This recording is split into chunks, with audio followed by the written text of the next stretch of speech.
السلام علیکم سامعین، میں آپ کی خدمت میں لے کے حاضر ہوئی ہوں ایک کہانی۔ میں مجرم نہ تھی۔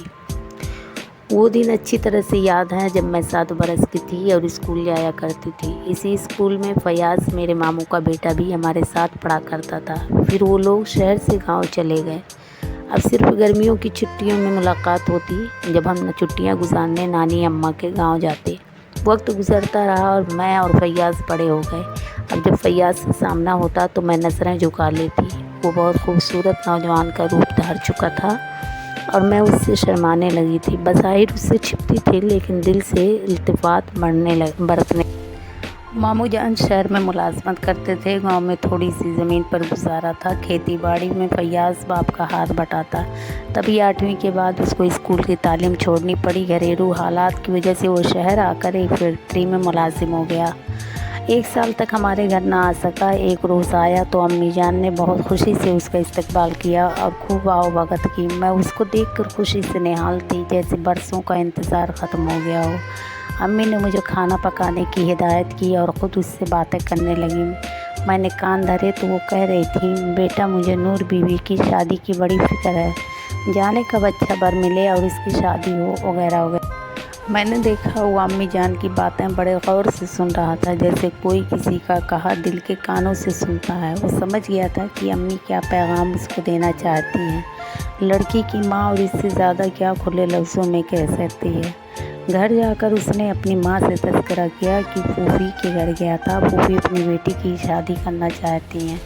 اس نے ماں سے کہا، اماں تم دیر نہ کرو اور فوراً جاؤ، میری شادی نور بیوی سے طے کر دو، اب میں برسرِ روزگار ہوں۔ جب ماما نے بیٹے کے منہ سے یہ الفاظ سنے تو وہ آگ ببولا ہو گئیں اور بولی، ہرگز نہیں، مجھے تیری پھوپھی پسند ہے اور نہ ہی اس کی بیٹی نورا۔ میں تیری شادی اپنی بھانجی گوہرا سے کروں گی۔ گوہر فیاض کو قطعی پسند نہ تھی، لہٰذا وہ خاموش رہا اور کچھ روز ماں کے پاس رہ کر واپس شہر میں اپنی ملازمت پر آ گیا۔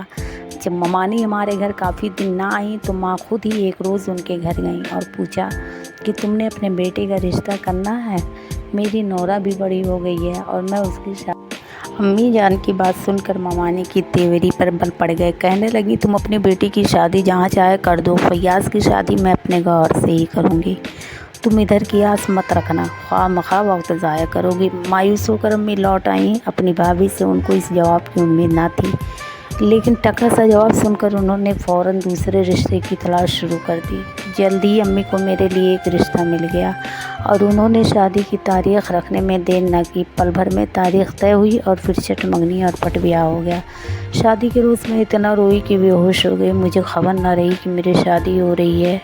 اس حال میں ایک بے جان مورتی کی طرح سجا سنوار کر مجھے رخصت کر دیا گیا۔ یہ اتفاق تھا کہ جس شخص سے میری شادی ہوئی وہ اس فیکٹری میں مینیجر تھا، جہاں ایک ادنیٰ ورکر کی حیثیت سے فیاض کام کرتا تھا۔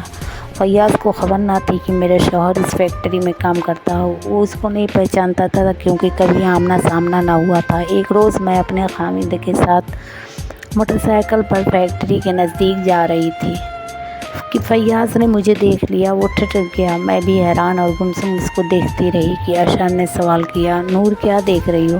میں نے کہا، یہ میرے ماموں کا بیٹا ہے، اسی فیکٹری میں کام کرتا ہے، تبھی اس کو دیکھ رہی تھی۔ یہ سن کر اشر اس کے پاس گئے اور دعا سلام کی، خیریت دریافت کرنے کے بعد اپنے گھر آنے کو کہا۔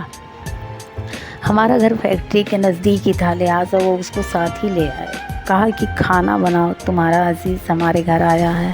میں کچن میں جا کر کھانا بنانے لگی۔ دل میں خوش بھی تھی کہ میرے خاوند میرے رشتہ دار کو اتنی عزت دے رہے ہیں، اور اداس بھی ہو گئی کہ اتنے دنوں بعد اپنے منچاہے انسان کو دیکھ رہی ہوں۔ اس روز اشر اور فیاض دوستانہ انداز میں باتیں کر رہے تھے۔ کھانا تیار ہو گیا تو میں نے کھانا لگا دیا۔ دونوں نے کھانا کھایا اور پھر فیاض دوبارہ آنے کا وعدہ کر کے چلا گیا۔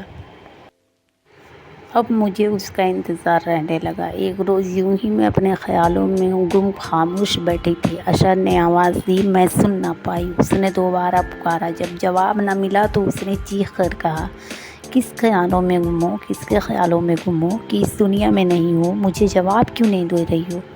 چونک کر میں نے شوہر کی طرف دیکھا۔ اس کی نگاہیں خشمگین تھیں۔ بہرحال پھر بات آئی گئی ہو گئی، لیکن اس واقعے کے 2 ہفتے بعد ایک روز اشر چھٹی کے وقت گھر آئے تو فیاض ان کے ہمراہ تھا۔